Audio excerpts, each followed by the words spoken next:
Viewers, इस time पर अर्थ की हालत बहुत ही ज्यादा खराब थी। ग्लोबल वार्मिंग काफी बढ़ने की वजह से चारों तरफ नेचुरल डिजास्टर्स होते ही जा रहे थे।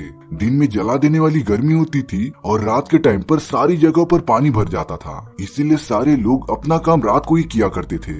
लगभग सभी लोग बेघर हो गए थे। वो तो अलग अलग बिल्डिंग्स के एकदम टॉप पर जाकर रह रहे थे। चारों तरफ डिप्रेशन और एंजाइटी का माहौल था। पर इन सारी चीजों से हटकर थोड़ी सी खुशी महसूस करने के लिए निक और एमिली नाम के दो लोग एक बिजनेस चलाते थे।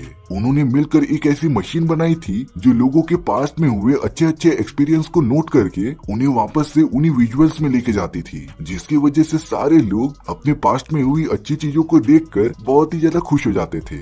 वो अपने सारे इमेजिनेशंस को एक चिप में सेव भी कर सकते थे, जिससे वो खुद और बाकी लोगों को भी दिखा सके। निक और एमिली लोगों को मशीन यूज करने से पहले उनके बॉडी में एक अजीब तरीके का सीरम डालते थे। दरअसल ये सीरम क्लाइंट्स की बॉडी में जाकर उन्हें इमेजिनेशंस और रियलिटी में फर्क बताता है, और अगर इस सीरम को क्लाइंट के बॉडी में नहीं डाला गया तब वो सारे लोग पास्ट में हुई सारी इमेजिनेशंस को एकदम रियल मानने लगते थे। और तब ये इतनी खतरनाक सिचुएशन हो जाएगी जिसमें वो क्लाइंट इमेजिनेशंस में ही फंसा रह जाएगा।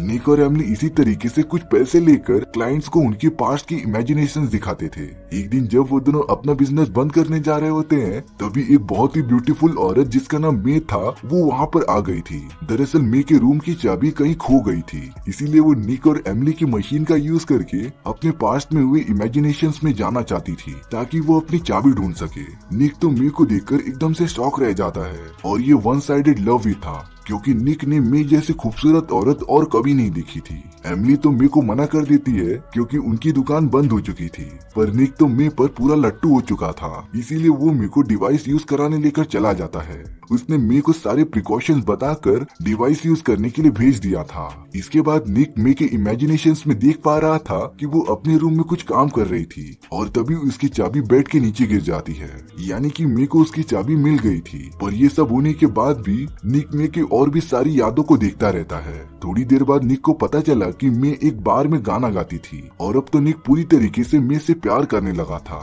उस डिवाइस के यूज करने के बाद मे वहाँ से चली जाती है। तभी एमिली निक को बता रही थी कि मे गलती से अपनी एक इयरिंग यहीं पर भूल गई है, और अब निक को इससे अच्छा मौका कहाँ मिल सकता था। वो मे की इयरिंग को लेकर उसी बार में चला जाता है जहाँ पर वो रात को गाती थी। जब निक उसके सामने जाता है तब मे निक को पहले से भी ज्यादा ब्यूटीफुल लग रही थी। वो दोनों साथ में बैठकर कुछ बातें करते हैं और निक मे को उसकी इयरिंग भी लौटा देता है। मे तो निक से एक रिक्वेस्ट करती है कि वो उसे घर तक छोड़ दे, क्योंकि मे को रात में बहुत ही ज्यादा डर लगता था, और अब निक मे के साथ उसके घर पर जाने लगता है। वो दोनों साथ मिलकर एक बहुत ही अच्छा मोमेंट शेयर करते हैं। अगले दिन जब वो दोनों एक बेड पर बैठकर बातें कर रहे थे तब मे निक से पूछती है कि अगर वो उस डिवाइस में जाएगा कि वो अपनी कौन सी सबसे अच्छी इमेजिनेशन पहले देखेगा। ये सुनने के बाद निक तो एकदम सोच में पड़ गया था, और तब जाकर ये रिवील होता है कि निक अभी वही डिवाइस यूज कर रहा था, और अब तक जो भी हुआ वो निक के पास्ट में हुई इमेजिनेशंस थी। दरअसल कुछ ही महीनों पहले मे गायब हो चुकी थी, इसीलिए निक हर तरीका अपना रहा था मे को ढूंढने के लिए। निक तो पूरा परेशान ही हो गया था क्योंकि वो मे से सच्चा प्यार जो करता था। निक तो बार बार उस मशीन का यूज करता था और मे को ढूंढने के लिए छोटे छोटे क्लू का पता लगाता था। उस डिवाइस से बाहर निकलने के बाद निक और एमिली एक पुलिस स्टेशन में आ जाते हैं, जिसमें उन्हें एक क्रिमिनल से कुछ इन्फॉर्मेशन निकालनी थी। उन दोनों ने क्रिमिनल को अपनी डिवाइस में बिठाया और उसके सारे पास्ट एक्सपीरियंस देखने लगे। निक उस क्रिमिनल के इमेजिनेशंस में देखता है कि वो अपने एक बॉस सैन जो के लिए काम किया करता था। सैन जो और उसके आदमी पूरे कंट्री में ड्रग सप्लाई किया करते थे। निक उन सारी इमेजिनेशंस को अच्छे से देख ही रहा था, तभी अचानक से उसमें निक को मे दिखाई देती है, और सैन जो उससे कुछ बातें भी कर रहा था। सैन जो को ये पता चल गया था कि मे ने उसके कुछ ड्रग्स चुरा लिए थे, और अब लग रहा था कि सैन जो मे को मार डालेगा। तभी उस क्रिमिनल की सारी इमेजिनेशंस एकदम से ब्लर हो जाती है, और निक जान नहीं पाता कि मे के साथ हुआ क्या। तो इन्हीं सारी बातों का पता लगाने के लिए निक अगले दिन सैन जो के यहाँ पर जाता है। निक तो अपनी गलत आइडेंटिटी बताकर उसके पब में घुस गया था, लेकिन सैन जो को तो ये सारी बातें पहले से ही पता थी। इसीलिए जब निक उसके सामने आता है तब सैन जो ने अपने सारे आदमियों को बोलकर निक को पकड़ के टॉर्चर करना स्टार्ट कर दिया था। निक तो बार बार सैनजो से मे के बारे में ही पूछ रहा था। सैनजो ये रिवील करता है कि जब से मे ने उससे कुछ ड्रग्स चुराए थे वो तभी से गायब थी।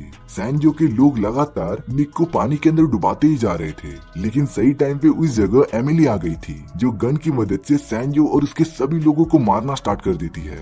एमिली के पास बहुत ही अच्छे फाइटिंग टेक्निक्स भी थी, क्योंकि वो इससे पहले आर्मी में काम किया करती थी। और अब एमिली ने सैनजो के सभी लोगों को मारकर निक को कैसे भी करके बचा लिया था। वो दोनों सही सलामत अपने घर पर आ जाते हैं और अब तो निक मे के बारे में सारी बातें एमिली को बताता है। निक तो अब और भी ज्यादा कंफ्यूज हो गया था। उसे समझ नहीं आ रहा था कि मे आखिर सैनजो से ड्रग चुरा कर भाग क्यों रही थी। तभी एमिली बताती है कि अगर वो उसकी पास्ट वाली इमेजिनेशन चेक करे, जिसमें कि एमिली मे से लास्ट टाइम मिली थी, तब उन्हें कुछ इम्पोर्टेंट इन्फॉर्मेशन मिल सकती थी। इसीलिए एमिली खुद ही उस डिवाइस के अंदर चली जाती है। निक एमिली के इमेजिनेशंस में सारी इन्फॉर्मेशन देखता रहता है। वहाँ पर मे एमिली से लास्ट टाइम मिलती है, लेकिन जब एमिली कुछ काम करने के लिए अंदर गई थी, तब मे ने उस जगह पर से किसी क्लाइंट की इमेजिनेशन की चिप चुरा ली थी। अब तो निक के साथ साथ एमिली भी एकदम कंफ्यूज हो जाती है कि आखिर मे ने ऐसा क्यों किया। थोड़ी रिसर्च करने के बाद उन दोनों को पता चलता है कि मे ने जिस क्लाइंट की मेमोरी चिप चुराई थी उसका नाम एल्सा कैरिन था।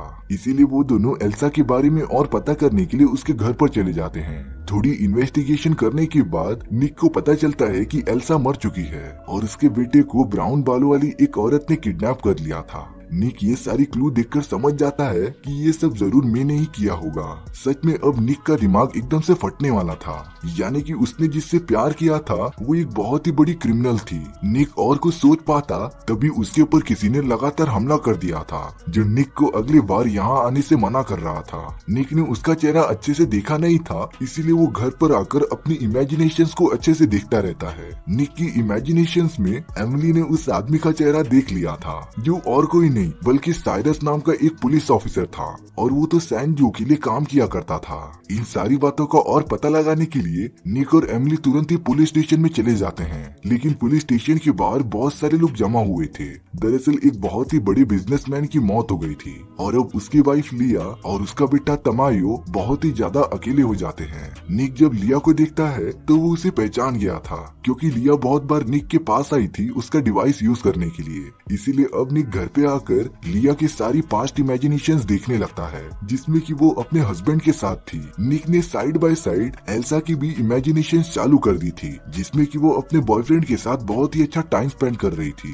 तभी निक उन दोनों इमेजिनेशंस में एक अजीब चीज नोटिस करता है। उसे एल्सा का बॉयफ्रेंड और लिया के पति की आवाज एकदम सिमिलर लग रही थी, और तब जाकर ये रिवील होता है कि लिया का पति सैम एल्सा का ही बॉयफ्रेंड था, और सैम ने तो एल्सा से अफेयर करके एक बच्चा भी पैदा किया था। और तब जाकर निक को सारी बात समझ में आती है। दरअसल जब लिया के बेटे तमायो को ये बात पता चली कि उसके फादर का एल्सा के साथ अफेयर है, तो उसने साइरस को बोलकर एल्सा और उसके बेटे को मरवा दिया। इन सारी चीजों के बारे में गहराई में जानने के लिए निक लिया के पास चले जाता है। लिया तो निक के साथ भी एकदम कंफर्टेबल हो गई थी, लेकिन निक अपने इमोशंस पे काबू रखता है और वो तो लिया से सारी बातें पूछ रहा था। तभी वहाँ लिया का बेटा तमायो आ जाता है, जिसने सिक्योरिटी को बोलकर निक को पकड़वा लिया था। इन सारी चीजों के बाद निक के पास अब सिर्फ साइरस ही बचा था, जिससे वो अपनी इंफॉर्मेशन निकलवा सके। साइरस का चेहरा एक बॉम्ब ब्लास्ट में पूरा खराब हो चुका था और अब तो वो सच में एकदम डरावना लग रहा होता है।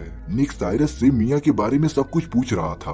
तब जाकर साइरस निक को बताता है कि ये सारी चीजें उसका एक प्लान थी। दरअसल साइरस चाहता था कि वो निक को मैनिपुलेट करके उसकी वो इमेजिनेशन वाली मशीन चुरा ले, और तब वो भी अपना खुद का बिजनेस शुरू कर सकता था। और अब बातों ही बातों में निक और साइरस की एक दूसरे से लड़ाई होना स्टार्ट हो जाती है। उसमें निक कभी साइरस पर भारी पड़ रहा था तो कभी साइरस निक पर, लेकिन एंड में निक साइरस को मारकर बेहोश कर देता है। और अब निक ने साइरस को अपनी मशीन में डाल दिया था ताकि वो उसके सारी पास्ट की मेमोरीज चेक करके पता लगा सके कि मे के साथ हुआ क्या। साइरस की इमेजिनेशंस में निक को पता चला कि मे उसके लिए ही काम किया करती थी, और साइरस ने ही मे को निक से रिलेशनशिप बनाने के लिए कहा था ताकि वो उसकी मशीन को ले सके। यानी कि बहुत पहले से ही निक के साथ धोखा हो रहा था, पर निक को ये तो पता चल गया था कि मे ये सारी चीजें मजबूरी में कर रही थी, क्योंकि साइरस ने उसे मारने की धमकी जो दी थी। साइरस के पास्ट इमेजिनेशंस को और देखने पर निक को ये भी पता चला था कि एल्सा को साइरस ने ही मारा होता है। मे ने साइरस को कत्ल करते हुए देख लिया था, इसीलिए वो एल्सा के इकलौते बेटे फ्रेडी को वहाँ से लेकर भाग गई थी ताकि साइरस उसके बेटे को कुछ न कर सके। मे ने तो फ्रेडी को एक सेफ जगह पर छुपा दिया था, पर अब अगले ही मोमेंट में साइरस मे से मिलता है और वो एल्सा के बेटे फ्रेडी के बारे में पूछ रहा था, लेकिन मे ने उसे कोई भी जवाब नहीं दिया। इन सारी चीजों की वजह से मे के माइंड के ऊपर इतना प्रेशर आ गया था ना कि मे ने सुसाइड कर लिया था। निक को ये सारी चीजें देखकर एकदम गुस्सा आ रहा था और अब तो वो साइरस को तड़पा तड़पा कर मारने वाला था। निक ने साइरस की वो इमेजिनेशंस एक लूप में डाल दी थी जिसमें उसे सबसे ज्यादा पेन हो रहा था, और वो इमेजिनेशन थी जब साइरस का फेस पूरी तरीके से जल गया था और अब साइरस उस इमेजिनेशन को बार बार सोचते जा रहा था। निक ने तो साइरस के बॉडी में वो सीरम भी नहीं डाला था जिससे कि इंसान इमेजिनेशन और रियलिटी में फर्क कर सकते थे, और अब साइरस इमेजिनेशन में हुई सारी चीजों को रियल मानने लगता है जिससे कि वो जिंदा लाश बन गया था। और इस तरीके से निक ने अपने प्यार के लिए साइरस से बहुत ही बुरी तरीके से बदला लिया। इसी के साथ हमारी ये कहानी यहीं पर खत्म हो जाती है। सो व्यूअर्स, आपको ये स्टोरी कैसी लगी प्लीज कमेंट सेक्शन में बता दो, और अगर आपको मेरा एक्सप्लेनेशन 1% भी अच्छा लगा होगा ना तो वीडियो को लाइक एंड चैनल को सब्सक्राइब जरूर कर देना, क्योंकि सच में इससे मुझे काफी ज्यादा मोटिवेशन मिलेगा आपके लिए इसी तरीके की मजेदार स्टोरीज ढूंढ कर लाने के लिए। तो मिलते हैं नेक्स्ट वीडियो में, सी या।